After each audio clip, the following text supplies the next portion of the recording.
93ခုမြောက်သောဇာလံအပိုင်ငယ်1မှ9ထာဝရဘုရားသည်စိုးစံ၍အာနုဘော်နှင့်တစားဆင်တော်မူ၏ထာဝရဘုရားသည်ထိုသို့ဝစ်စင်၍ခွန်အားကိုကပန်းစည်းတော်မူ၏တို့ဖြစ်၍လောကဓာတ်သည်မလှုပ်မရှားနိုင်အောင်တည်လျက်ရှိ၏ကိုရောဤပလင်သည်ရှေ့ဦးစွာမှစ၍တည်ပါ၏ကိုရောသည်ရှေးကာလမှစ၍အစဉ်အမြဲဖြစ်တော်မူ၏အိုထာဝရဘုရားမြစ်တို့သည်ထကြပါ၏မြစ်တို့သည်ဟုံးတံကိုပေးကြပါ၏မြစ်တို့သည်လှိုင်းတဘိုးခတ်ကြပါ၏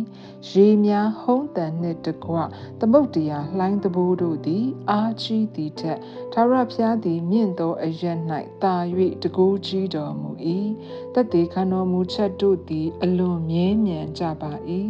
အိုထာဝရဘုရားတန်ရှင်းခြင်းပါရမီသည်အစဉ်အမြဲအိမ်တော်ဤအတ္တရေဖြစ်ပါတည်းအာမင် God bless you